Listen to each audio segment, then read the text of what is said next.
आणि मीना कुमारीजी अशा पडलेल्या आहेत हं. ह्याच्यावर आणि धर्मजी असे उभे आहेत. हे हं. पोस्टर त्या काळामध्ये ना एक प्रकारचा सांस्कृतिक धक्का होता. विक्रम गोखले आणि धरमजी, सर्जा हं. निघाला असं घोडागाडीतलं गाणं आहे. हां. आणि ते 2-3 दिवसाच्या चित्रीकरणामध्ये ते झालं. पण ज्या अमृता सिंगनी सनी बरोबर काम केलं, त्या अमृता सिंगने धर्मजींबरोबर मस्त कलंदर सिनेमात काम केलं. पण त्याच्यामध्ये ना गुलजारनी एकदा मेहबूब स्टुडिओमध्ये मुहूर्त केलेला, धर्मेंद्र देवदास. मंडळी नमस्कार. मी प्रेरणा. तुम्ही बघताय सकाळ प्रीमियर. लोकप्रिय बॉलिवूड अभिनेते धर्मेंद्र यांचं निधन झालेलं आहे. आपण बऱ्याच गोष्टी ऐकतोय त्यांच्याविषयीच्या किंवा त्यांच्या डायलॉग्स बद्दलचे रील्स असतील किंवा सोशल मीडियावर अनेक जण श्रद्धांजली वाहतायत. त्यांच्या आठवणींना उजाळा देतायत. आणि या सगळ्यात सिनेसमीक्षक आणि ज्येष्ठ पत्रकार दिलीप ठाकूर यांनी त्यांचा सगळा प्रवास जो आहे तो जवळून बघितलेला आहे. त्यामुळे त्यांच्याकडे अनेक आठवणी आहेत, अनेक वेगळी माहिती आहे आणि त्यासाठी दिलीप ठाकूर यांच्यासोबत आज आपण ती माहिती जाणून घेणार आहोत. दिलीप सर, खूप खूप स्वागत आहे. खरं तर सगळ्यांवरच शोककळा पसरली आहे. कारण धर्मेंद्र सारखे लेजंड जे आहेत, अनेकांनी तो प्रवास बघून करिअरला सुरुवात केली किंवा ती शरीरयष्टी असेल किंवा त्यांची ती पद्धत असेल, शैली असेल, या सगळ्याच गोष्टी आता डोळ्यासमोर येतात. तुमच्या काय भावना आहेत? कारण तुम्ही अनेकदा तुमची भेट झाली आहे या पत्रकारिता क्षेत्रामध्ये धर्मेंद्र हे बघा, यांच्यासोबत. 11 नोव्हेंबरची सकाळ ही सुद्धा ह्याच बातमीने होती. तुला हां. आठवत असेल, की त्या दिवशी सकाळी बातमी आली, की धरमजींचं असं-असं झालं. हो. आणि आपण त्यावेळेला पण असे हादरून गेलो. हं. पाठोपाठ हिमाजींचं पोस्ट आली, ईशा देवलची पोस्ट आली, की हं. तसं काही घडलेलं नाहीये. अर्थात ते त्या दिवशी जरी घडलं नाही, तरी दुर्दैवाने आज ते घडलं. हं. आणि आज घडलं आणि साहजिकच आहे वाईट वाटलं. वाईट अशासाठी, की धर्मेंद्र सारखा असा कलाकार ज्यांनी स्वतःला घडवलं. म्हणजे अभिनयाचं कुठलंही शिक्षण न घेता जे कलाकार आपल्या हिंदी चित्रपटसृष्टीत किंवा एकूणच भारतीय चित्रपटसृष्टीत आले किंवा हं. मराठीमध्ये सुद्धा आले, त्यांनी आपले अनुभव, आपला आत्मविश्वास, सतत नवीन शिकण्याची तयारी हं. आणि अपयशामध्ये सुद्धा डगमगून न जाणं, ह्याच्यातून वाटचाल करणाऱ्यांपैकी धर्मजी होते. हं. आणि आता तर आपण बघितलं म्हणजे आता बघ 1960 साली अर्जुन हिंगोरानी यांचा दिल तेरा अंबी तेरे सिनेमा आला. म्हणजे 65 वर्ष झाली. हं. आणि 65 वर्ष सतत काम करत राहणं, हं. ह्या काळामध्ये सिनेमा बदलला. हो. सिनेमा प्रेक्षकांपर्यंत पोहोचण्याच्या पद्धती बदलल्या. दिग्दर्शकांच्या 4 पिढ्या झाल्या. हं. सहकलाकारांच्या 4 पिढ्या झाल्या. पटकथा लेखक बदलले. एवढ्या सगळ्या बदलांमध्ये स्वतःला अपडेट ठेवत, ठेवत, ठेवत येणं, हे हं. सोपं काम नाही. अगदी पटकन जर सांगायचं ना, बघ ब्लॅक अँड व्हाईट काळात त्यांनी सुरुवात केली. बरोबर. सुरुवातीच्या काळात त्यांनी ब्लॅक अँड व्हाईट चित्रपटामध्ये काम केली. आणि तिथून रंगीत चित्रपटामध्ये प्रवास सुरू झाला. हं. 60च्या दशकामध्ये आपला सिनेमा ना सोबर होता बराचसा. म्हणजे आदर्शवादी कथा, हां. सत्शील नायक, संवेदनशील नायक अशा भूमिका सुद्धा धरमजींनी केल्या. आणि ज्यावेळेला त्यांनी ओ.पी. रलनचा फूल और पत्थर सिनेमात काम केलं, हं. एक 65-66 चा सिनेमा आहे. बरोबर. त्यावेळेला ना मुख्य प्रवाहातील नायक सिनेमाच्या पोस्टरवर शर्टलेस हो. आणि आपलं त्या सिक्स पॅक शब्द नव्हता, पण हं. त्याला ते निधड्या उघड्या छातीचा म्हटलं जायचं. पिळदार शरीरयष्टी. पिळदार शरीरयष्टी आणि मीना कुमारीजी अशा पडलेल्या आहेत हं. ह्याच्यावर आणि धर्मजी असे उभे आहेत. हे हं. पोस्टर त्या काळामध्ये ना एक प्रकारचा सांस्कृतिक धक्का होता. अच्छा. ही धर्मेंद्रच्या रुपेरी व्यक्तिमत्वाच्या बदलाची सुरुवात म्हणता येईल. अच्छा. अर्थात ते ॲक्शन पिक्चर त्यानंतर त्यांनी यशोप्रांचा आदमी और इंसान सिनेमात काम केलं किंवा मोहन सेगलच्या यकीनमध्ये काम केलं. हे थोडीफार ॲक्शन होती. हं. किंवा अमर कुमारच्या मेरे हम तो मेरे दोस्तमध्ये काम केलं. हे ॲक्शन होती. पण त्याच वेळेला ना ते सोबर भूमिका ज्या पद्धतीने करत होते. जे प्रमोद चक्रवर्तींना न्याय जमान्यामध्ये ते म्हणजे इतकी सोबर भूमिका आहे म्हणजे आपल्याला आश्चर्य वाटतं, की हेच काय धरमजी का मोहन सेगल यांचा तेवर चित्रपट, बरोबर. बहार वो ने मेरा चमन लुटकर जे मुकेशजींचं गाणं आहे, हां. तेच पडद्यावर साकारतात. मग 70च्या दशकामध्ये जे सलीम जावेदनी अँग्री यंग मॅनचं अमिताभ बच्चन नावाचं वादळ आणलं. हं. त्या वादळानंतर हिंदी सिनेमा बदलला हं. आणि त्याच्यामध्ये सुद्धा धर्मजी बदलले गेले. हं. आणि ही-मॅन अशी ओळख ह्युमन मिळाली त्यांना. ची ओळख मिळाली ती सलीम जावेद यांनी जो यादू की बारात 3 भाऊ लहानपणी हरवतात हां. आणि मोठेपणी मिळतात आणि मग तो खलनायकाचा निप्पा ती अजितनी भूमिका केली आहे. हं. आता ही सलीम जावेद यांची पटकथा संवाद आणि नासिर हुसैन यांचं दिग्दर्शन. मला आजही आठवतं आमचे ते शाळेचे दिवस होते. नाच सिनेमामध्ये हा सिनेमा रिलीज झाला आणि धर्मेंद्रच्या हातामध्ये असा तो चाकू आणि ते ऍक्शनचं आहे. हम्म. म्हणजे हा धर्मेंद्र बदलत होता. जो धर्मेंद्र आम्ही कवी किंवा सरळ मार्गी बघत होतो, हा आता धर्मेंद्र बदलला. आणि 70च्या दशकामध्ये सिनेमा बदलायला सुरुवात झालेली, बरोबर. ऍक्शन चित्रपट आले, अँग्रेज मॅन आला आणि शोले या सगळ्यातलं निर्णायक टप्पा म्हणता येईल. म्हणजे तर रमेश सिप्पीच्या शोले मधला तर धर्मेंद्र आपण पाहिला. हो. त्याच्यामध्ये तो रोमांस करतो, कॉमेडी करतो, मारधाड करतो, आणि डायलॉग्स विशेष डायलॉग करून. करतो, हम्म. इमोशन्स पण आहेत. सगळं त्यांनी त्या चित्रपटामध्ये केलेलं आहे. म्हणजे धर्मेंद्र म्हणजे आजच्या भाषेत ज्याला म्हणतो ना पॅकेज, जे सगळ्या प्रकारच्या त्याच्या जी अंगभूत कला किंवा अभिनय कला आहेत, खरंय. अभिनय, ते आपल्याला शोलेमध्ये पाहायला मिळतं. आणि मग त्याची वाटचाल आपल्याला अशी एका बाजूला देवेंद्र गोयलचा एक मोल स्वप्नकामध्ये तो परत सोबर भूमिकात दिसला. त्या हम्म. दुलालकाच्या प्रतिज्ञामध्ये ऍक्शन भूमिकेत दिसला. मग असं ते कधी ऍक्शन, कधी सोबर, कधी समजा प्रकाशजींचा आसपास सिनेमा असेल, रामानंद सागरांचा बघावं सिनेमा असेल, तर इथे कुठेतरी सोबत. तत्पूर्वी आपल्याला रामानंद सागरांच्या चर्चमध्ये तर सगळे इंग्लंडला शूटिंग, युरोपमध्ये शूटिंग आणि ऍक्शन मॅन वगैरे असं हे सगळं त्यांनी केलं. हम्म. आता हे झालं पडद्यावरचं रूप. जे आज धर्मेंद्रचं जेव्हा निधन झाल्यानंतर जे आपण बघतोय, तर त्याच्यामध्ये ऍक्शन हिरो, ही मॅन, हे मारधाड जास्त बोललं. हे जास्त बोललं जातं. हम्म. पण धर्मेंद्र म्हणजे फक्त इतकंच नाहीये. हे झालं पडद्यावरचं त्यांचं एक यशस्वी रूप. पण जर आपण चुपके चुपके सिनेमा बघितला ऋषिकेश मुखर्जींचा, हम्म. खेळकर, खोडकर, मिस्किल, मार्मिक, नर्मविनोद, म्हणजे त्याच्यामधली जी कॉमेडी केली आहे धर्मजींनी, कमाल. ती तर कमाल आहे ना. हम्म. म्हणजे जे धर्मेंद्रला आपण शोलेमध्ये बघतो हे करताना सगळ्या टाईपचे, तर चुपके चुपकेमध्ये ते वेगळ्याच भूमिकेमध्ये आपल्याला दिसत आहेत.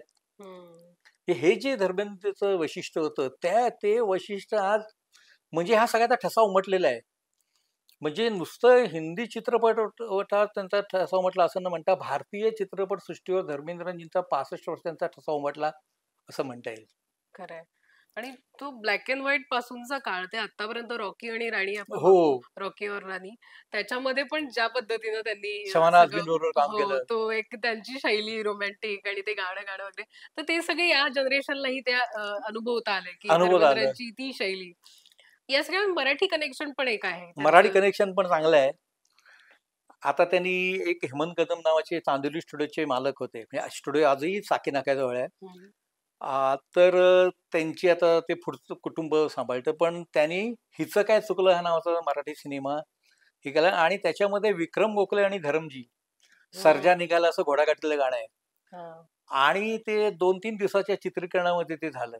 अच्छा. आणि धरमजींनी पूर्ण सहकार्य दिलं, की मराठीमध्ये आपण काम करूया. कारण चांदोली स्टुडिओमध्ये वारंवार काम करून त्यांच्याशी कदम यांच्याशी चांगला परिचय झालेला. हम्म. मग मैत्रीची परतफेड किंवा मैत्रीसाठी आपण काहीतरी करायला पाहिजे, ते केलं. आणि धर्मेंद्र आणि मराठी जर आपण अर्जुन गोरांचा कहाणी किस्मत की चित्रपट बघितला, त्याच्यामध्ये रफ्ता रफ्ता देखो, आंख मेरी लढी, बरोबर. जे धर्मजी रेखाजींची छेडछाड करतात हो. आणि ते फाउंटन म्हणजे हुतात्मा चौकला त्या गाण्याची सुरुवात होते आणि मग एक एक एक एक कडव कडव पुढे जातात आणि जर गाण्याचं शेवटचं जे कडवं आहे ते अगदी शेतात आहे. आणि हम्म. धरमजी महाराष्ट्रीयन वेशामध्ये आणि रेखाजी पण पुन्हा महाराष्ट्रीयन वेशात. हम्म. आणि मग किशोर कुमार, अगे पांडुबा फसली रे फसली, अगं ये जवळ येईल अजून, हे जे किशोर हा. कुमारांचं आहे ना, ते धरमजींनी पडद्यावर साकारलेले आहे. बरोबर. आणि मग रेखाजी, हे जे जो मराठी टच आहे ना, हा उल्लेखनीय आहे. आणखीन जर आपण मराठीचं जर बघितलं तर सचिन पिळगावकरांना दिग्दर्शित आजमाईसमध्ये धरमजींनी काम केलंय. काम म्हणजे केलंय. आजमाईस सिनेमा खरं तर मोहन कुमार यांचा. हम्म. मोहन कुमार यांचा मुलगा रोहित हा. आणि अंजली जठार, हे याच्यामध्ये धर्मजींना चांगली भूमिका होती. आजमाईचं दिग्दर्शन सचिन पिळगावकरांचं आहे. ते काय की आपले यशचंद्रा, म्हणजे ते महाराष्ट्रात. हमला सिनेमामध्ये पण धरमजी आहेत. हो. धर्मेंद्र, अनिल कपूर, मीनाक्षी शेषाद्री आणि किमी काटकर. हम्म. आणि मला आजही आठवते की राजकमल स्टुडिओमध्ये मुहूर्त होता हम्म. आणि धरमजी असे, कारण ऍक्शन ना, कारण चंद्रांचा सिनेमा तेजा वगैरे हिट झालेला हम्म. आणि चंद्रांचा सिनेमा म्हणल्यानंतर अशी काहीतरी फायटिंग बिटिंग असणार हे आपल्याला कॉमन होतं. हम्म. की त्याच्यामध्ये काम केलं. तर ही अशी मराठी. आणि जर आता आपण समीर पाटीलचा पोस्टर वाईज बघितला, हम्म. कॉमेडी, तुफान कॉमेडी, हम्म. तो सिनेमा विजेता फिल्म म्हणजे धर्मेंद्रची किंवा सनी देओलचं एक स्वतःचं प्रोडक्शन आहे. त्यांच्या त्या सीईओनी बघितलं आणि तो हिंदीमध्ये करायचं ठरलं. आणि हम्म. हिंदीमध्ये श्रेयस तळपदेने दिग्दर्शन केलं. हो. आणि त्याच्यामध्ये सनी आहे, बॉबी देओल आहे, सोनाली कुलकर्णी आहे, हो. तृप्ती डिमरी आहे हो. आणि धरमजींची पण भूमिका आहे. हम्म. त्यामुळे धरमजी आणि मराठी कनेक्शन्स असे हे वेगवेगळे हे आहेत. सातत्याने. आणि तुला 2 वेगळ्या आठवणी सांगतो. 90च्या दशकामध्ये बिंदा ठाकरे हम्म. यांनी अग्निसाक्षी चित्रपटाची निर्मिती केली. पार्थो घोष दिग्दर्शक होते आणि नाना पाटेकर आणि जॅकी श्रॉफ. हम्म. आणि गणेश चतुर्थीचा दिवस होता. मला आजही आठवते, अंधेरीतील एका पंचतारांकित हॉटेलमध्ये दुपारी 4 वाजता मुहूर्त. अच्छा. पहिला प्रश्न होता की अरे गणपती आहे, पण मुहूर्ताचा दिवस चांगला होता. तिथे बाळासाहेब आणि धर्मेंद्र ह्या दोघांना एकत्र पाहता आलं, ऐकता आलं, अनुभवता हम्म. आलं. म्हणजे तो एक वेगळाच असा क्षण होता. म्हणजे मुहूर्त झाला आणि मग तो मुहूर्ताचा हिंदी सिनेमाचे मुहूर्त त्या काळामध्ये ना एकदम वेगळं वलय आणि वळण असायचं. म्हणजे ते एक शान असायची. पण आता खरंय. गणपतीचा दिवस होता, त्यामुळे ते पटकन असं छान जमून आलेलं. हम्म. आणि स्मिता ठाकरेंनी सपूत नावाच्या सिनेमाची निर्मिती केली. त्याचा पण मुहूर्त जुहूच्या एका पंचतारांकित हॉटेलमध्ये झाला. त्यामध्ये सुनील शेट्टी, अक्षय कुमार, सोनाली बेंद्रे अशी आहेत. तिथे पण पुन्हा धरमजी आणि बाळासाहेब एकत्र अच्छा. असे एकत्र पाहायला मिळाले. तर ते तर पॉलिटिकल कनेक्शन आणि नंतर त्यांनी ते हां, राजकीय ह्याच्यात पण ते थोडंसं. राजकीय खूप उशिरा आले ते आणि हम्म. मग ते खासदार झाले. पण त्यावेळेला कसं होतं, की त्यावेळेला हे म्हणजे बिंद्या ठाकरेचा सिनेमा, स्मिता ठाकरेंचा सिनेमा आणि तिकडे धर्मेंद्रचं असणं असणं. हे वैशिष्ट्यपूर्ण होतं. हो. आणि राजकीय जर बघायला गेलं तर अलीकडच्या काळामध्ये म्हणजे काही वर्षापूर्वी त्यांनी खासदारकी, भाजपचे खासदार ते झाले हम्म. आणि लोकसभेमध्ये गेले. हो. त्यामुळे सामाजिक, राजकीय असं आहे. आणि दुसरं एक वैशिष्ट्य म्हणजे त्यांनी विजेता फिल्म ही चित्रपट निर्मिती संस्था स्थापन केली. हो. आणि ज्या वेळेला बेताब बनला, राहुल रवळे डायरेक्टर होते. म्हणजे सनी देओलचा पहिला सिनेमा. सनी हम्म. देओल, अमृता सिंग, बाकी शम्मी कपूर वगैरे अशी स्टार कास्ट अगदी. आणि त्याच्या पहिल्या ट्रायलचा किस्सा आहे ना खूप त्या काळामध्ये गाजला. अच्छा. ट्रायल झाली आणि धरमजींना असं वाटलं की काहीतरी मिसिंग आहे. हम्म. जावेद अख्तरने लिहिला होता सिनेमा, पण त्यांना असं वाटलं की काहीतरी केलं पाहिजे या सिनेमासाठी. हम्म. त्यांनी सांगितलं की काही भाग आपण रिशूटिंग करूया. तर 40 दिवसाचं रिशूट केलं. खरं तर अच्छा. 40 दिवसामध्ये एखादा छोटा हिंदी सिनेमा, मराठीचे 2 चित्रपट बनतील एवढे 40 दिवसाचं शेड्यूल. होय. खरंय. तर त्यांनी 40 दिवसाचं रिशूटिंग केलं. त्यावेळेला धरमजींचं असं म्हणणं होतं, पिक्चर दिल से बनती है, पैसे से नहीं. पैसा हम्म. किती खर्च होऊ दे. आणि मला अजून आठवतंय 5 ऑगस्ट 1983 ला अप्सरामध्ये बेताब लागला. हम्म. बेताब रिलीज झाला, पिक्चर हिट झाला. आणि हे जे पब्लिसिटीसाठी वेगळं फोटो सेशन करणं जे आहे ना, हम्म. हे धरमजींची खरी कल्पना. अच्छा. आणि त्यासाठी वेगळं फोटोशूट केलं गेलं. बॉबी आणि अमृतांची. पुढे मग ते कॉमन झालं. मी तुला हम्म. तारीख का सांगितली माहिती आहे? कालांतराने 23 मार्च 1931 हा सिनेमा भगतसिंगच्या आयुष्यावर सनीने बनवला. गुड्डू. तो सिनेमा त्याच तारखेला रिलीज करायचं ठरलं. अच्छा. पुन्हा धर्मेंद्रचंच प्रोडक्शन. हम्म. म्हणजे धर्मेंद्रने बघ घायल सिनेमाची निर्मिती केली. घायलच्या थोड्या अगोदर आहे ना सनीचे चित्रपट थोडे नरम होते. एक सनी नावाच्या सिनेमामध्ये पण धर्मेंद्र आणि सनी देओलने काम केलं. हम्म. राजकोटला डायरेक्टर. तर आता करायचं काय? काहीतरी सॉलिड पिक्चर पाहिजे. मग हम्म. राजकुमार संतोषी ला घायल दिला अच्छा. आणि घायल बनला. तो पण धर्मेंद्र निर्माता. बरोबर. मग बरसात सिनेमा आला. हम्म. सुरुवातीला शेखर कपूर डायरेक्शन करणार होता. शेखर कपूरने खूप हे केलं. त्याच्यामध्ये करिश्मा कपूर होती. तर करिश्मा हम्म. कपूरने पण सोडला सिनेमा. मग तिकडे ट्विंकल खन्ना आली. बॉबी देओल, ट्विंकल खन्ना हम्म. आणि मेट्रोला रिलीज. कारण धर्मेंद्रच्या सिनेमाचं जे रिलीज असणं, हे नाही वेगळं काहीतरी असायचं. अच्छा. आणि मेट्रो थिएटर हे हिंदी चित्रपटसृष्टीतल्या मुंबईच्या थिएटर्समध्ये हे प्रतिष्ठेचं, दक्षिण मुंबईतलं ते. हम्म. तिथेच घायल रिलीज झाला, तिथेच बरसात रिलीज झाला, तिथेच सनी देओलने अजून एक सिनेमा बनवला दिल्लगी. हम्म. सनी देओल, बॉबी देओल आणि उर्मिला मातोंडकर. हो. आणि गंमत तुला वाटेल की दिल्लगी नावाच्या एका सिनेमात धर्मेंद्र हेमा मालिनीने सुद्धा काम केलेलं आहे. बासू चित्रदींचा तो सिनेमा आहे. अच्छा. म्हणजे धर्मेंद्र बद्दल जर बघायला गेलं ना, तर अशा खूप अशा गोष्टी आहेत की हो. किंवा सनी सुपर साऊंड जे जुहूला आहे ते जुहूचं आहे. त्यांचंच आहे. बरोबर. म्हणजे त्यांनी ते मिनी थिएटर केलं. पूर्वी तिथे डबिंग पण व्हायचं. मग आता हम्म. आपण शो होतात, स्क्रीनिंग होतात. स्क्रीनिंग होतं, ते अद्ययावत केलं. हम्म. म्हणजे त्यांनी जे चित्रपटसृष्टीने त्यांना जे दिलं, त्याची त्यांनी तशी पद्धतीने परतफेड पण केली. हम्म. आणि दुसरं बघायला गेलं ना, तर वय हा घटक धरमजींना कुठे दिसला आपल्याला सांग? त्याने भूमिकांचा साचा बदलला, ते थोडेसे हे झाले वगैरे सगळं ठीक आहे. पण ज्या अमृता सिंगनी सनी बरोबर काम केलं, त्या अमृता सिंगने धर्मजीत बरोबर मस्त कलंदर सिनेमात काम केलं. जी डिंपल कापडिया सनी बरोबर आपण बघतो मंजिल मंजिल कर जबरदस्त, ती सुद्धा आपल्याला त्यांच्या बरोबर दिसते. बरं असे ना श्रीदेवी, नाकाबंदी सिनेमामध्ये श्रीदेवी धरमजीतची हिरोईन आहे, जी श्रीदेवी सनी बरोबर चालबाज मध्ये होती.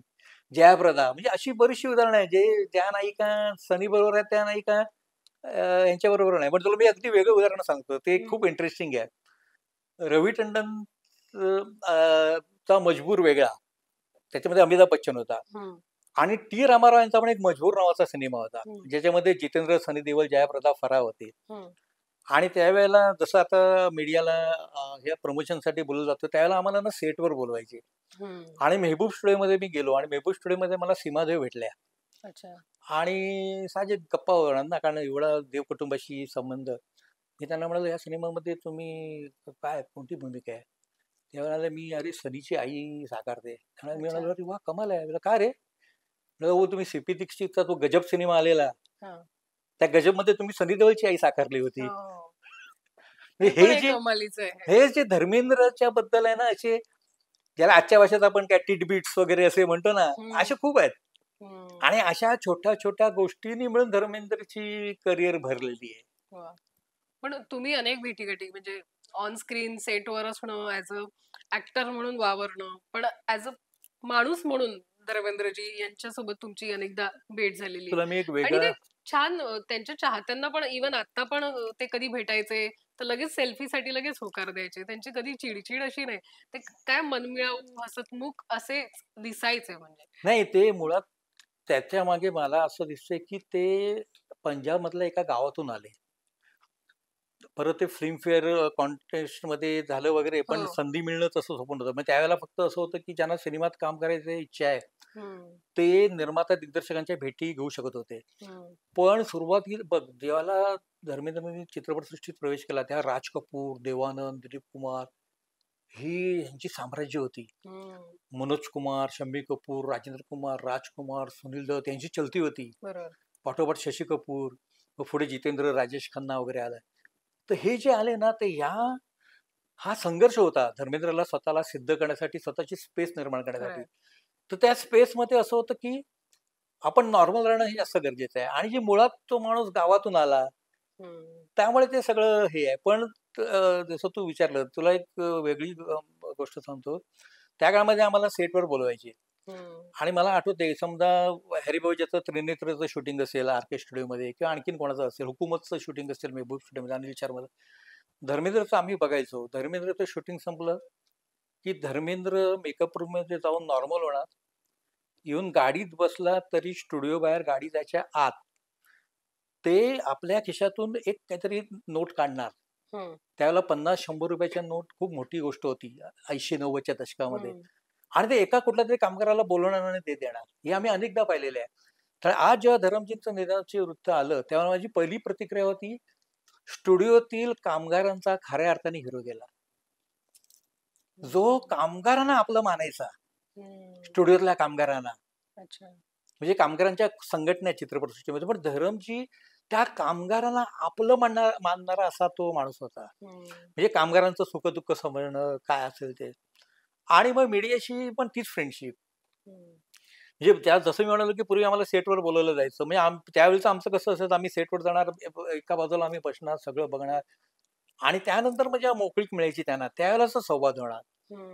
आणि हे जे होतं ना, मग माहिती देणार वगैरे. आणि आता 6 महिन्यापूर्वी, ज्याला म्हणजे आता शोलेला 50 वर्ष, तर माझ्या शोलेची जाहिरात आहे कलेक्शनमध्ये, शोलेचे फोटो आहेत, आणि हिचं काय चुकलं, या मराठी सिनेमात काम केलं, ते फोटो मी धरमजींना दाखवले, तर त्यांनी बघून त्यांची प्रतिक्रिया होती, तस्वीरे बोलतीये. आणि हे ह्याच्यामध्ये अजून एक आहे, तू बघ, गेल्या काही महिन्यांपॅन धरमजी ट्विटरवर पण होते, म्हणजे सोशल पण व्हिडिओज ते पोस्ट करायचे, म्हणजे काहीतरी शायरी असेल किंवा ते लोणावळ्यातले काही फिटनेसचे व्हिडिओ, कधी स्विमिंग करतायत, कधी व्यायाम करतायत, म्हणजे फिटनेसकडे कधी चांगलं लक्ष होतं, फिटनेसकडे लक्ष होतं, शेती करतायत ते होतं, की ते हाफ पॅन्ट मध्ये तिकडे वावरतायत ते होतं. पण त्या ज्या पोस्ट होत्या ते सतत करत होते. कधी कधी तर असं होतं की अमुक एक तारीख द्यायचे ते, की 3 नोव्हेंबर यादुकी बारात रिलीज, आणि मग यादुकी बारातचा फोटो टाकायचे 3 नोव्हेंबर 73ला यादुकी बारात रिलीज. हे जे त्यांचं वैशिष्ट्य असतं ना, पण ना त्यांची एक पोस्ट मला विशेष वाटली. कोरोनाचा काळ होता आणि ज्या चित्रपटगृहात त्यांनी एकेकाळी दिलीप कुमारचे चित्रपट पाहिले, ते चित्रपटगृह बंद झालं. त्याचा फोटो धरमजींनी ट्विट केला होता. अच्छा. म्हणजे हे त्यांची जी सिनेमाशी असलेली बांधिलकी, ज्या चित्रपटगृहात आपण शालेय वयामध्ये चित्रपट पाहिले, ते चित्रपटगृह बंद होते, ज्याचा त्या माणसाला किती वाईट वाटलं असेल. म्हणजे एवढा मोठा प्रवास केल्यानंतर सुद्धा धरमजींना आपली मुळं, जे आपण कुठून आलो हे विसरले नाहीत. आणि दिलीप कुमारचे जे प्रचंड चाहते होते, त्याचा किस्सा सांगतो मी तुला. म्हणजे ते त्यांच्या तू मुलाखतीमध्ये बघ, कधी अपने नावाचा एक सिनेमा होता. अनिल शर्मा दिग्दर्शक होते आणि निर्माते धर्मेंद्र होते. आणि जुहूच्या एका पंचतारांकित हॉटेलमध्ये त्याचा ट्रेलर लॉन्च होता. दिलीप कुमार आणि सायरा बानूची असते. चित्रपटामध्ये कोण? धर्मेंद्र, सनी देओल, बॉबी देओल, कैटरीना कैफ.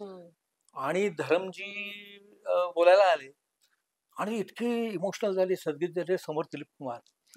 आणि मग त्यांनी दिलीप कुमार बद्दलच्या आठवणी जाग्या केल्या. आणि त्याच्यामध्ये एक आठवण ज्यांना ते आता मला सांगताना हे होते, की ते अनोखा मिलन नावाच्या सिनेमात त्यांनी दिलीप बरोबर काम केलं. आता तो सिनेमा धड आला न आला त्याचं ना दुःखच झालं. पण दिलीप कुमारने एकदा आपल्या पालीलच्या बंगल्यावर धरमजींना बोलवलं जेवणासाठी.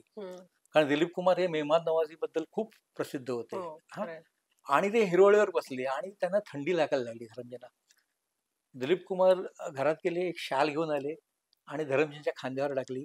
आणि ती शाल आहे ना, धरमजींनी त्या दिवशी म्हटलं, ही शाल मी आजही जपून ठेवलेली आहे. हे जी कमिटमेंट आहे, म्हणजे आता हे जर मी जे म्हणतो ना, हे जर तू कोणी आज सोशल मीडियावर जाऊन जर आपणेचं ट्रेलर लॉन्चचा फंक्शन बघितलं, तर हे सगळं फुटेज त्यांना त्याच्यामध्ये बघायला मिळेल. हे क्षण आहेत ना, या गोष्टी छोट्या वाटतात, पण छोट्या गोष्टीमध्ये माणसाचं मोठेपण दिसतं. त्यामुळे धरमजी ऍक्शन हिरो, फायटिंग केली, डिशम करतात, या पलीकडे जाऊन सुद्धा धरमजी खूप काही आहेत. एक ह्युमन जरी असलं तरी एक माणूस म्हणून त्यांनी एक लेजंड असं लाईफ जे आहे ते जगले आणि लोकांनाही त्या पद्धतीने त्यांनी कायमच वागवलं. पण हा जो काळ सगळं तुम्ही सांगताय, ज्याच्यामध्ये इतके सगळे लेजंड, हे नंतर बिग बी आले, राजेश खन्ना, हे सगळं कॉम्पिटिशन इतकं स्पर्धात्मक, आणि जे काम नंतरच्या पिढीमध्ये ते, म्हणजे इव्हन आताच्या ह्याच्यात पण तेवढं ते स्टारडम मला वाटतं कुणाला बघायला मिळालेलं नाहीये. त्यांनी बघ, ज्याला राजेश खन्नाचा झंझावात आला, म्हणजे ह्या काळामध्ये आम्ही पण असे हे झालो, आम्ही सगळ्यांनाच विसरलो, प्रेक्षक पण सगळ्यांना विसरले. पण 73 साली बघशील ना, तर राजेश खन्नाच्या बरोबरीने धरमजींचे पण चित्रपट सुपरहिट झालेले दिसतील. अरे म्हणजे यादुकी बारात पण हिट आहे 73चा, असं आपल्याला ते सगळे तपशील मिळत जातात. आपण म्हणतो राजेशानी पण हिट आहे, पण तो 72च्या अखेरीला आला, पण 73 साली चालत होता सिनेमा. हे जे सगळ्या गोष्टी आहेत ना, धर्मेंद्रच्या कारकीर्द जर आपण बघितलं ना, तर त्याला सुरुवातीच्या काळात ज्या निर्माता दिग्दर्शकांनी संधी दिली, त्यांची साथ त्यांनी कधीच सोडली नाही, की ह्यांनी मला पडत्या काळामध्ये चित्रपट दिलेला. त्यामुळे त्या दिग्दर्शकांचा काळ संपला किंवा त्या दिग्दर्शकांचा निर्माता पडता काळ सुरू झाला. आता राज खोसलांबरोबर त्यांनी मेरा गाव मेरा देशमध्ये काम केलं, पण नंतर राज खोसलांचा पण एक डाऊनफॉल आला, पण तरी सुद्धा त्यांनी सनी सिनेमामध्ये त्यांच्यासोबत काम केलं. हे जे धरमजीचं होतं ना वैशिष्ट्य, की त्यामुळे मला असं वाटतं का ते हे सगळं पोचवू शकले. म्हणजे राजेश खन्नाच्या झंझावातामध्ये सगळे, म्हणजे आम्ही तर नेहमी म्हणतो की शम्मी कपूरचा वृक्ष उन्मळून पडला, राजेंद्र कुमारचा मागे पडला, पण धर्मेंद्रनी त्याच काळामध्ये उभारी घेतलेली दिसते, कारण ऍक्शन हिरो. मग एका बाजूला परत ते कॉमेडी करा, रोमॅन्टिक सिनेमा करा, म्हणजे दोस्त सारखा सिनेमा दुलाल गोवा, अगदी सॉफ्ट रोल केले धर्मजींनी. मग ते कसं, ते दिग्दर्शकाचा विश्वास, लेखकाचा विश्वास, आणि मग हे सगळं जपत जपत जपत, किंवा द बर्लिंग ट्रेन सारखा सिनेमा बी.आर. चोप्रांचा, जी ट्रेनला आग लागते आणि सगळ्यामध्ये धर्मेंद्रची ऍक्शन पण आहे, रोमांस पण आहे, कॉमेडी, हे केलं. धर्मेंद्रने आहे ना निर्मात्याला समजून घेतलं आणि दिग्दर्शकाच्या सूचना पाळल्या. म्हणजे असं कधी किस्से ऐकायला नाही मिळाले की धर्मेंद्रने दिग्दर्शकाच्या कामात ढवळाढवळ केली, असं नाही. पण त्याची तू एक मुलाखत बघ, त्याचं खूप वाईट वाटतं खरं तर ना. धरमजी हे ऋषिकेश मुखर्जींचे आवडते अभिनेते होते. तर ऋषिकेश मुखर्जींनी त्यांना, धर्मेंद्रने असं मुलाखतीत म्हटलंय की मद्रास म्हणजे आताचं चेन्नई ते मुंबईत त्यांनी प्रवासामध्ये आनंद सिनेमाची जी कथाकल्पना आहे ती धरमजीने ऐकवली. आणि यांना वाटलं, धरमजीला वाटलं, अरे मला एक चांगला रोल मिळतोय, आणि ते नेमकं राजेश खन्नाला रोल मिळाला. आणि त्यानंतर धरमजींनी त्या याच्यामध्ये म्हटलं की एका दिवशी मी जरा थोडं जास्त हे झालं, म्हणजे त्यांची ती हम्म. बोलण्याची पद्धत. आणि मी ऋषीदाना वारंवार फोन करून हे केलं, अरे मला घेऊन तुम्ही सिनेमा करणार होता, तर तुम्ही राजेश खन्नाला घेऊन आनंद केला. हम्म. ही अशी वेळ. पण धर्मेंद्रचं म्हणजे ऋषिकेश मुखर्जींच्या चुपके चुपकीमध्ये आपण त्यांना बघितलं, गुड्डीमध्ये बघितलं, सत्यकाममध्ये बघितलं, म्हणजे हम्म. केवढी जबरदस्त रेंज आहे. हम्म. पण मला ना धरमजींचे ना काही चित्रपट पडद्यावर यायला पाहिजे होते असं वाटतं. एक देवदास सिनेमा जो आपण एकेकाळी सैगलचा होता, मग दिलीप कुमारचा होता, मग शाहरुख खानचा आपण शाहरुख खूप खान. कालांतराने बघितला. बरोबर. पण त्याच्यामध्ये ना गुलजारनी एकदा मेहबूब स्टुडिओमध्ये मुहूर्त केलेला, धर्मेंद्र देवदास अच्छा. आणि जोडीला हेमा मालिनी आणि शर्मिला टागोर, हम्म. पारो आणि चंद्रमुखी. एक शेड्यूल झालं पण तो सिनेमा बनला नाही. म्हणजे हम्म. गुलजारच्या दिग्दर्शनामध्ये धर्मेंद्रचा देवदास हा कसा असता, कमालीचं. कमालीचा असता ना, कारण हम्म. त्याच्यामध्ये प्रेम आहे, इमोशन आहे. त्यात संवाद तर आणखीन मग हा, मग तो चित्रपट बनवू नाही शकला. किंवा हम्म. एक लाठी नावाचा सिनेमा होता, ऋषिकेश मुखर्जी दिग्दर्शक होते आणि मोहन मोहन पण तो स्टुडिओ. सिनेमा कुठे अडला त्याचं, त्या सिनेमाचं चार काही? चार वेळाच्या शूटिंग नंतर तो सिनेमा तिथेच थांबला. अच्छा. तसा लाठी नावाचा एक सिनेमा होता, ऋषिकेश मुखर्जी डायरेक्टर होते आणि मला आठवते मोहन स्टुडिओत मुहूर्त झालेला. धर्मेंद्र, गोविंद आणि माधवी. हम्म.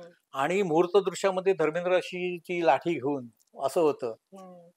पण तोही सिनेमा बनला नाही. तसा एक अजून एक होता सिनेमा, अनिल शर्माचा शेर नावाचा एक सिनेमा होता, धर्मेंद्र आणि किमी काटकर. अच्छा. ते शेरदिल सिनेमा वेगळा, पण हा शेर नावाचा एक सिनेमा होता. हम्म. आणि तो पण बनला नाही. असे न बनलेले चित्रपट. किंवा आखरी मुघल एक सिनेमा होता, जो त्यांना दिलीप कुमार बरोबर मोठी संधी मिळालेली आणि ट्रेड पेपर्स मध्ये ना 2 पानी अशी जाहिरात आलेली, आखरी मुघल, धर्मेंद्र, दिलीप कुमार वगैरे.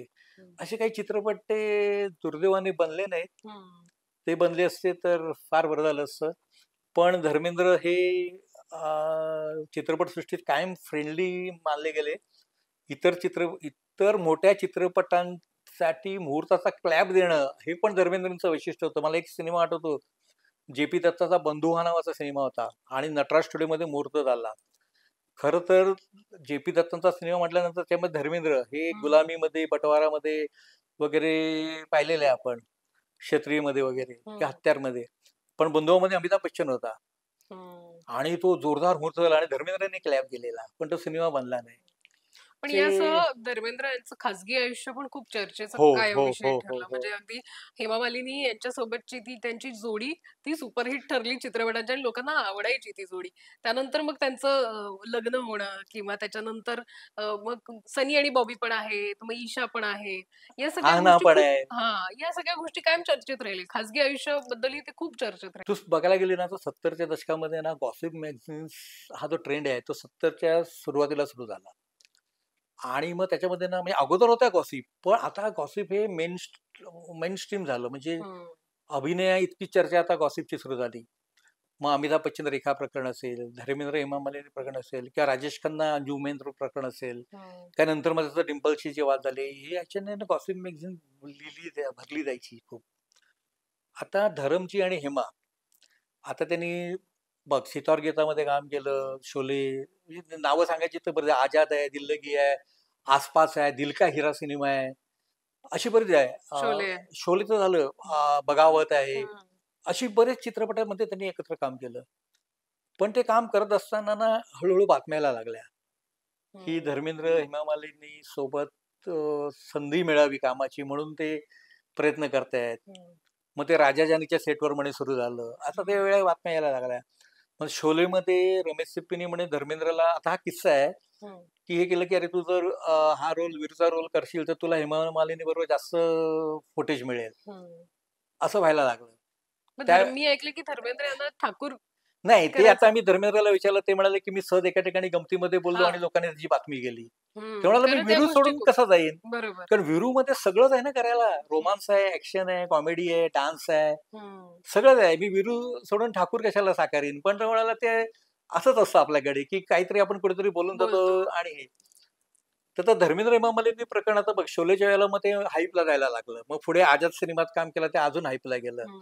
मग अलिबाबावर 40 चोर नावाचा सिनेमामध्ये काम केलं, ते आणखीन हाईपला गेलं. असं व्हायला लागलं. म्हणजे छोटी सी बात या सिनेमामध्ये अमोल पालेकर आणि विद्या सिन्हा आहे, पण ते जाने मन तेरे, ते आहे ना गाणं, पडद्यावर हम्म. ते धर्मेंद्र हेमा मालिनीवर सुरू होतं. हा. आणि हा अमोल पालेकर आहेत ते ड्रीम मध्ये जातात. पण तिथे पण तीच गेस्ट अपीअरन्स वापरले गेले, किंवा प्रमोद चक्रवर्तीचा बारूदमध्ये बसेल तर गेस्ट अपीअरन्स धर्मेंद्र हेमा मालिनी आहे. ही अशी मी बरीच उदाहरणं सांगू शकतो. पण ह्याच्यातून आहे ना ते सगळं गॉसिप वाढत वाढत गेलं, आणि त्याच्या गॉसिपमध्ये एक कलर किंवा एक अँगल होता आईचा, हेमांजीच्या आई ज्या. तर त्याच्यामध्ये असं म्हटलं जायचं की जया चक्रवर्ती यांना हे मान्य नाहीये, कारण धर्मेंद्र विवाहित, मुलं, आणि हेमा ड्रीम गर्ल नावाच्या सिनेमामध्ये पुन्हा एकत्र होते. प्रमोद चक्रवर्ती दिग्दर्शक होते जे, आणि गुलशन राय निर्माते होते, जे धर्मेंद्रचं आणि प्रमोद चक्रवर्ती, धर्मेंद्र हेमा मालिनी ते हिट कॉम्बिनेशन आहे. तर अशा वेळेला ही बातमी हे झाली की अरे हे कसं होणार मूव. आणि म्हणजे तुला आश्चर्य वाटेल, एक दिवस असा आला, बंगाल पूरग्रस्तांसाठी मुंबईमध्ये मदत फेरी निघाली. त्याला मदत फेरीमध्ये सगळे चित्रपट कलाकार सहभागी व्हायचे. आणि ती फेरी आहे ना महालक्ष्मीच्या टर्फ क्लबवर संपली. ट्रकमध्ये कलाकार असायचे, जीपमध्ये कलाकार असायचे, उघड्या गाडीमध्ये असे आणि धर्मेंद्रचं लक्ष अशा प्रकारच्या बातम्या किंवा स्कूप किंवा गॉसिप लिहिणाऱ्यांकडे गेलं, आणि त्यांनी जो काय तो राग व्यक्त केला, ती दुसऱ्या दिवशी अगदी मराठी वृत्तपत्रामध्ये सुद्धा पहिल्या पानाची बातमी ठरली. की त्याला ते आवडत नव्हतं की आपल्याबद्दल काही लिहिलं जाते वाह्यात. आणि साहजिकच आहे, शेवटी कलाकार जरी पडद्यावर जरी तो गरम धरम असला तरी तो संवेदनशीलच आहे. त्याला ते पटलं नाही, आणि मग या सगळ्या अशा गोष्टी झाल्या. आणि पुढे मग एक दिवशी बातमी आली की धरमजी आणि हेमाजीने लग्न केलं. आणि मग ते त्याच्यामधलं प्लस पॉइंट असे आहे की त्या लग्नानंतर सुद्धा धरमजींच्या किंवा हेमाजींच्या लोकप्रियतेवर कोणताही परिणाम झाला नाही. त्यांचा जो विवाह आहे तो मीडियाने स्वीकारला, चित्रपट रसिकांनी स्वीकारला, आणि चित्रपटसृष्टीने सुद्धा स्वीकारला. हे त्यातली प्लस पॉइंट आहे. आणि पुढे मग त्याने आपापल्या पद्धतीने ते सगळे संसार सुरू झाले. आणि ईशा आली चित्रपटसृष्टी, असं धरमजींचा पुढाकार होता. आना तर हेमाजींबरोबर डान्स करताना आपण पाहतो. तर खाजगी आयुष्य त्यांनी जपलं, आणि खाजगी आयुष्य आणि व्यावसायिक आयुष्य याचा ताळमेळ त्यांनी ज्या संयमाने सांभाळला, किंवा त्याचं कुठे प्रदर्शन होऊ दिलं नाही, सनी आणि बॉबी पण बऱ्याचदा खूप जेव्हा धर्मेंद्र यांच्याबद्दल बोलतात, वडिलांबद्दल, तर कायम इमोशनल, खूप ते इमोशनल आणि इमोशनल. ऍक्च्युली ते देवल फॅमिली आहे ना, खूप इमोशनल आहे. हे धरमजींचा भाऊ अजित सिंग देवल, तो सुद्धा सिनेमात काम करायचा. विक्रम सिंग देवल, ते हे हे देवल कुटुंबाचं जे आहे ना, त्यांना म्हणजे ह्यांनी आपल्या सनी देओलनी मध्यंतरी एका मुलाखतीमध्ये पण असं म्हटलेलं की धरमजींचं जसं पाहिजे तसं कौतुक नाही झालं, की त्यांना म्हणावे तसे पुरस्कार नाही मिळाले. म्हणजे ज्या वेळेला धरमजींना जीवनगौरव पुरस्कार दिला गेला, त्यावेळेला सुद्धा ते म्हणाले की अरे मला अनेक वर्ष वाट बघावी लागली, कारण मी अभिनय करतो असं कोणी मला सिरियसलीच घेतलं नाही. हे जे त्यांचं दुःख होतं, त्या त्या पुरस्कारांना कलाकाराचं एक मानसिक आनंद देतो, एक हुरूप वाढवतो. त्याला असं वाटत असतं ना की अरे मी एवढी वर्ष काम करतोय, माझी कुठेतरी दखल घ्यावी. बरं, धरमजी लोकप्रिय, त्यांचे चित्रपट यशस्वी ठरतायत. काही आता प्रत्येक कलाकारचे सगळे चित्रपट यशस्वी ठरत नाही. इश्क पर जोर एक धरमजींचा सिनेमा होता, तो काय एका आठवड्यामध्ये चित्रपटगृहातून गेला. त्यावेळेला खूप थट्टा व्हायची त्या सिनेमाची. पण धरमजींच्या पोझिशनला कुठे धक्का बसला नाही ना. हा जो आहे, किंवा मेरा गाव मेरा देश मध्ये त्यांनी ज्या पद्धतीने ते सगळं डॉकेट फिल्म आहे, आणि त्याचंच इम्प्रेशन शोलेवर दिसतं. पण राज कोतलांचा सिनेमा वेगळा, रमेश सिप्पीचा सिनेमा वेगळा. हे धरमजींनी कशा पद्धतीने सांभाळलं, हे बारकावे आहेत त्यांच्या वाटचालीतले. नक्कीच. आणि मला वाटतं या सगळ्या गोष्टी, त्यांच्या आठवणी किंवा त्यांच्या कामातल्या त्या भूमिका, त्यांचे ते संवाद, ती गाणी, या सगळ्यातून धर्मेंद्रजी जे आहेत ते कायम आपल्या स्मरणात जातील. आणि जे आम्ही जे 80च्या दशकातले 80-90च्या दशकामध्ये आम्ही फील्ड वर्क करणारे जे फोटोग्राफर किंवा पत्रकार होतो, जो आम्हाला सेटवर प्रवेश मिळायचा, स्टुडिओमध्ये प्रवेश मिळायचा, ज्यांना जिथे आम्ही धरमजींना असं पाहायचो किंवा चित्रपटाचे मुहूर्त बघायचो, तर ते अजून एक खास उल्लेख करतो. अनिल शर्माचा हुकूमत नावाचा सिनेमा आहे. त्या हुकूमतमुळे धर्मजींच्या करिअरने अजून एकदा चांगली लिफ्ट घेतलेली. त्याचा मुहूर्त होता वांद्र्याच्या एका 5 स्टार हॉटेलमध्ये. धरमजी आले, पण चित्रपटाच्या मुहूर्ताचं दृश्य हे सदाशिव अमरापूरकरांवर घेतलं गेलं. अच्छा. आम्ही त्यावेळेला थक्क झालो की अरे धरमजींनी हे केलं की नाही. आपण या कलाकाराचा गौरव करूया, त्यांच्यावर मुहूर्ताचं दृश्य असू दे. म्हणजे सच्च्या कलाकाराची जाण सच्च्या त्यांना काय. कलाकाराची जाण. आणि सदाशिव अमरापूरकर धर्मेंद्रच्या चित्रपटामध्ये आपण बघितलं, एलानी जंग मध्ये वगैरे हो, अमरापूरकर राव दिसतात, किंवा नंतर मोहन जोशी त्यांच्या चित्रपटामध्ये दिसतात. हो. ही जी ज्यांची वैशिष्ट्य आहे, ते तर मी तर म्हणतो ना, धर्मजींना सॅल्यूट. एक कालखंड गाजवला. हम्म. राजेश खन्नाच्याही झंझावातामध्ये ते राहिले, आणि अमिताभ बच्चनच्या सुपरमॅन म्हणू आपण, कारण ते एकदम अमिताभ बच्चनचं तुफान वेगळंच होतं अगदी. बरोबर. त्याच्यामध्ये सुद्धा ते टिकून राहिले, आणि सगळ्या पठडीतल्या दिग्दर्शकांसोबत काम केलं. म्हणजे आमच्या मनमोहन देसाईंच्या धर्मवीरमध्ये सुद्धा ते आपल्याला दिसतात. हम्म. आणि याच्यापासून आपण जर नावं घेत गेलो तर एक मोठी लिस्ट तयार हो, होईल, म्हणजे की याच्यामध्ये त्यांच्याबद्दल बोलावं तितकं बोला कमीच, तितकंच एवढी थोडं आहे. मोठी कारकीर्द आणि केलेलं काम आहे. धन्यवाद दिलीप सर, तुम्ही आलात आणि या सगळ्या, कारण वेगळी माहिती जी आहे कायम तुमच्याकडून मिळते. कारण त्या गोष्टीचा सातत्याने पाठपुरावा असेल, ते साठवून ठेवणे असतील सगळ्या गोष्टी, आणि ती माहिती तुमच्याकडनं कायम मिळत असते. तुम्ही वेळ दिला त्यासाठी खूप खूप धन्यवाद. आणि या निमित्तानं आपण धरमजी यांना श्रद्धांजली. श्रद्धांजली अर्पण करूया.